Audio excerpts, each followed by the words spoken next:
श्री शिवाय नमस्तुभ्यम। दोस्तों, सावन में इन 5 चीजों की खरीदारी करने से महादेव होते हैं प्रसन्न। कभी नहीं होती धन धान्य की कमी। दोस्तों, सावन का महीना देवों के देव महादेव को समर्पित होता है। इस महीने में भगवान शिव और माता पार्वती की विशेष पूजा की जाती है। साथ ही सोमवार का व्रत रखा जाता है। इस व्रत के पुण्य प्रताप से साधक की हर मनोकामना पूरी होती है। साथ ही भगवान शिव की कृपा से सभी बिगड़े काम बन जाते हैं। शिव पुराण में निहित है कि भगवान शिव महज जलाभिषेक से प्रसन्न हो जाते हैं। सावन सोमवार पर जलाभिषेक का विशेष महत्व है, इसलिए सावन माह के प्रत्येक सोमवार पर भगवान शिव का जलाभिषेक और रुद्राभिषेक किया जाता है। अगर आप भी मनोवांछित फल पाना चाहते हैं तो सावन के प्रथम सोमवार पर स्नान ध्यान कर विधि विधान से भगवान शिव की पूजा करें। इस दिन से कावड़ यात्रा की भी शुरुआत हो रही है। यह पूरा माह महादेव की पूजा को समर्पित है। वही इस बार सावन की शुरुआत सोमवार से होने के कारण इस दिन बेहद शुभ होने वाला है। इस दिन प्रीति योग, सर्वार्थ सिद्ध योग और श्रवण नक्षत्र का संयोग भी बन रहा है। ऐसे में पूजा और भक्ति के लिए यह पूरा दिन बेहद लाभदायक है। मानता है कि इस शुभ योग में महादेव की पूजा अर्चना करने से सुख समृद्धि का आशीर्वाद प्राप्त होता है। सावन सोमवार पर व्रत रखने का भी विधान है। इस दिन शिव पार्वती की एक साथ पूजा करने से वैवाहिक जीवन में खुशियां बनी रहती हैं। इसके अलावा कुंवारी कन्याओं को भी यह व्रत रखने की सलाह दी जाती है, क्योंकि इससे योग्य वर की प्राप्ति होती है। धार्मिक मान्यताओं के अनुसार सावन का प्रत्येक दिन बेहद शुभ होता है। ऐसे में कुछ चीजों की खरीदारी करना लाभदायक हो सकता है। यह भी कहा जाता है कि अगर सावन के पहले सोमवार को महादेव से जुड़ी चीजों को घर लाया जाए तो वह प्रसन्न होते हैं और व्यक्ति को हर कार्य में सफलता भी मिलती है। ऐसे में आइए इन चीजों के बारे में जान लेते हैं। आइए सबसे पहले जान लेते हैं इस बार सावन माह में सोमवार कितने पड़ेंगे। पहला सोमवार 22 जुलाई को पड़ेगा, दूसरा सोमवार 29 जुलाई को पड़ेगा, तीसरा सोमवार 5 अगस्त को पड़ेगा, चौथा सोमवार 12 अगस्त को तथा 5वां सोमवार 19 अगस्त को पड़ेगा। अब आइए जानते हैं सावन माह में किन किन 5 चीजों की खरीदारी होता है अत्यंत शुभ। रुद्राक्ष। सावन के पावन महीने में रुद्राक्ष को घर लाना बेहद शुभ माना गया है। सावन में रुद्राक्ष की माला पहनने से जातक की तरक्की होती है। आप अपने कार्यों में सफल होते हैं। घर में सदा रुद्राक्ष रखने से घर का माहौल सकारात्मक होता है। देवों के देव महादेव के प्रिय माह सावन में रुद्राक्ष को घर अवश्य लाना चाहिए। इससे जीवन में तरक्की के योग बनते हैं। माना जाता है कि सावन में रुद्राक्ष धारण करने से मन शांत रहता है। पारद शिवलिंग। पारद शिवलिंग को इस सावन अपने घर जरूर लाएं। ऐसा माना जाता है कि इस शिवलिंग को रखने से भोलेनाथ प्रसन्न होते हैं और आपकी हर मनोकामना पूरी करते हैं।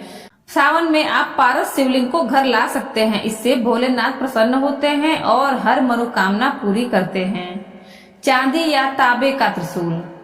त्रिशूल भगवान शिव का अस्त्र है। ऐसा कहते हैं कि जिस घर में भगवान शिव का त्रिशूल होता है वहां नकारात्मक ऊर्जा प्रवेश नहीं करती है। सावन के पहले सोमवार पर आप चांदी का त्रिशूल लाकर मंदिर में रख सकते हैं। यदि आप चांदी का त्रिशूल खरीदने में असमर्थ है तो तांबे का त्रिशूल भी ले सकते हैं। सावन में आप तांबे का त्रिशूल भी खरीद सकते हैं।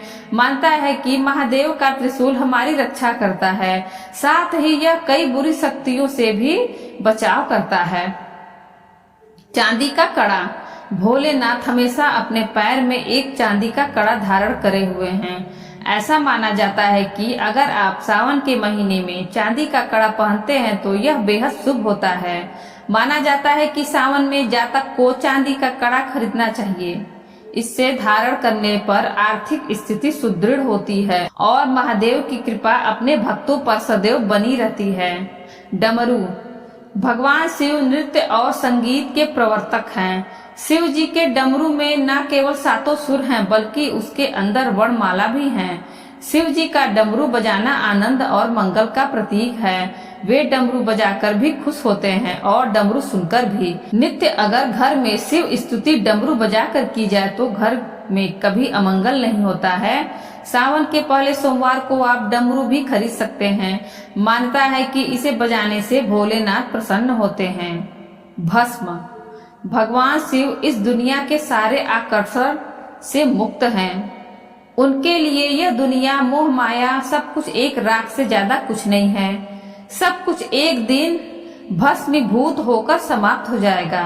भस्म इसी बात का प्रतीक है। शिव जी का भस्म से भी अभिषेक होता है, जिससे वैराग्य और ज्ञान की प्राप्ति होती है। घर में धूप बत्ती की राख या कंडे की राख से शिव जी का अभिषेक कर सकते हैं, परंतु महिलाओं को भस्म से अभिषेक नहीं करना चाहिए। शास्त्रों के अनुसार जहाँ अन्य देवी देवताओं को सुंदर वस्त्र और आभूषण प्रिय हैं, तो वही भगवान शिव का गहना ही निराला है। भगवान शिव को भस्म प्रिय है, जिसे वह शरीर पर लगाए रहते हैं। सावन में आप भस्म भी घर लेकर आ सकते हैं। शिवलिंग पर भस्म लगाने से भगवान शिव प्रसन्न होते हैं। चांदी के बेलपत्र। बेलपत्र के बिना शिव जी की पूजा बिल्कुल अधूरी मानी जाती है। श्रावण मास में आप चांदी का बेलपत्र भगवान शिव को अर्पित कर सकते हैं। चांदी का बेलपत्र घर के मंदिर में रखने से जीवन की सभी समस्याएं दूर होती हैं और आर्थिक स्थिति भी मजबूत होती है। नाग नागिन का जोड़ा। नाग नागिन को भगवान शिव का आभूषण माना जाता है। सावन में चांदी या तांबे का नाग नागिन का जोड़ा घर लाना बहुत ही शुभ होता है। इसे घर के मुख्य द्वार के नीचे दबाने से व्यक्ति के रुके हुए काम बन सकते हैं और घर से नकारात्मक ऊर्जा भी दूर रहेगी। गंगा जल। श्रावण मास में गंगा जल घर लाना बहुत ही शुभ माना गया है। गंगा जल से भगवान शिव या शिवलिंग का जलाभिषेक किया जाता है। सावन में भोलेनाथ के भक्त हर की पैड़ी से कावड़ में गंगा जल भरकर घर लाते हैं। गंगा जल पहले भगवान शिव को अर्पित किया जाता है, इसके बाद उसे संभालकर घर में रखा जाता है। समी के पत्ते। भगवान शिव की पूजा में समी के पत्ते भी चढ़ाए जाते हैं। समी को शनिदेव का पेड़ माना जाता है, इसलिए शिवलिंग पर इसके पत्ते चढ़ाने से भोलेनाथ के साथ साथ शनिदेव भी प्रसन्न होते हैं। ढैया या साढ़े साती से प्रभावित लोग भी इसे शिवलिंग पर चढ़ा सकते हैं। धतूरा। सावन में शिवलिंग पर धतूरा चढ़ाने की परंपरा होती है। धतूरा भगवान शिव को बेहद प्रिय है। ऐसा कहा जाता है कि शिवलिंग पर धतूरे के फूल चढ़ाने से पुत्र प्राप्ति हो सकती है। शिव जी की पूजा में लाल डंठल वाला धतूरा भी चढ़ाया जाता है। भांग। भगवान शिव को भांग भी बहुत प्रिय है।